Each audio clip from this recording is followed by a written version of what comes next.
you guys are all doing good and that everyone's staying safe and healthy. In today's video, I will be doing my informative speech. So to start off, I want to start off by saying that currently right now, 21 million people are being denied the right to be a human. They're being denied their basic human rights. They're being denied the opportunity to be free, and that they're being denied the opportunity to even be a person. Currently right now, 21 million people are involved in human trafficking around the world. Human trafficking is described as a victim being forced in any amount of ways, such as labor, like forced labor, to produce goods and services to customers without them knowing what's actually happening, and then also sexually, which leads into sex trafficking. And so many people are being involved in that, where they give sexual services to customers against their will.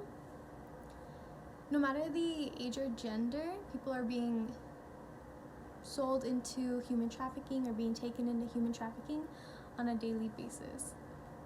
When their trafficker takes them into their own hands, they take them into this whole new world where they're being denied the right to be a person. They can be stuck there for years upon years, and they have no free will, and they're just stuck, and they're being enslaved, and they're going through horrible conditions on a very often basis. Human trafficking affects so many people around the world, in any country, any state, anywhere, and it's been a huge issue since even the 1600s. It's necessary to understand how human trafficking occurs, why it occurs, and if there's anything we can do to even help the issue become less of an issue, and then hopefully stop it in the future.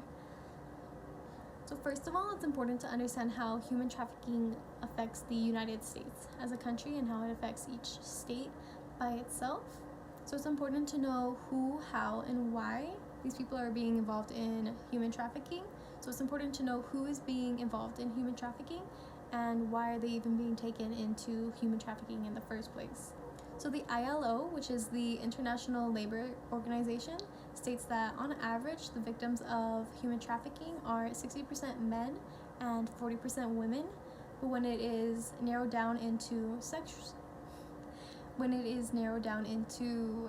trafficking, 98% of victims are women, with only 2% being men. The exploiters of human trafficking are often criminal organizations and criminals themselves that intend to profit off of these human beings, whether it is forced labor or using them as a sex object and putting them into sex trafficking. Human Rights First defines these exploiters and human traffickers as using enablers in order to get these humans and get them against their will, so that they are able to produce goods and use services legally and illegally to pretty much make profit and gain from these people losing their rights. So it's not uncommon for these traffickers to lure in these victims, whether it's promising them a new job or promising them that, okay, now you can take care of your own family, when in reality they're being taken into inhumane working conditions, inhumane places where everyone's being lived in terrible conditions. They're lying on the floor, they're being denied rights to eat, sleep. They don't have any free rights, when in the first place they were told that they could earn a new job or help support their family. So the ILO, which is the International Labor Organization, states that on average, on a yearly basis, the amount of profit being made from human trafficking is $150.2 billion a year. To add, this profit is obviously illegal, and it's $150.2 billion. So those that are victims in developed economies can gain a profit for traffickers at about $34,800 per victim, and the victims that are involved in sex trafficking, the traffickers can earn about $21,800 per victim. So these human beings are given a number to their body. They're being given a number while being denied their rights. So each person is worth around $25,000, which is absolutely insane, and it's not okay that these people are being given a number, that they're being essentially sold and used in these cruel and inhumane ways. Thankfully, people have been able to escape. There are organizations and there are people that seek to get out these victims and get them back into a free life. So there are a lot of stories out there, victims sharing their stories and what they had to go through. So I would just like to share those with you guys as well, so that you're able to understand and kind of put yourself into these victims' shoes and understand what they're going through and what they had to go through on a daily basis. So UN Woman shared a story from a woman named Quang Nu, who came from a very small village in China that was very much filled with poverty due to conflict surrounding the area. So when she was 22, she was given the opportunity to work in a factory from a woman in her village. She happily said yes so that she could provide for her family. When she arrived at the factory, she found out that there was at least 40 women sleeping on the floor, and all these women at first told her, it'll be okay, just ignore everything, just let them do whatever they want to do and you won't be hurt. The main goal was for these women to give birth for Chinese men. So these women, as Nu stated, were given pills and also injected with sperm daily in order to give babies and give birth to babies that would eventually be taken away from them, actually taken away from them as soon as they were born, so that these men could have children. In this factory, there were women as young as 16. So those 40 women on the floor were being injected daily, given pills daily, so that they could go through 9 months of having to bear a child, only for that child to be taken away from them. So Nu even got her child taken away from her because she didn't fight against these men. She was scared for her life. So thankfully she was able to escape, thankfully, to outside help. But now she still has those memories in her head. You can't get rid of those memories. You can't unlive those years of her life. She was 22 when she was taken and brought into the factory, and she was 24 when she left. So now she's scared to even show her face to her village, to show her face on the outside, because of how much cruel and inhumane treatment she had to go through for 2 years. The next story that I would like to share with you guys, I also want to start off with a math equation, actually. So if you take 30 times 4 times 7, that is 43,200. That is also 30 men a day, 7 days a week for 4 years. 43,200 is the number of times Carla Jacinto was raped. When Carla Jacinto was 12, she was going through a lot at home. She was in a impoverished community. She had really no one else to turn to but a kind man that approached her on the street. She was 12 and the man was way older than her, about 10 years older than her, and took him into her care. Soon enough, she would see that he would disappear for long periods of time.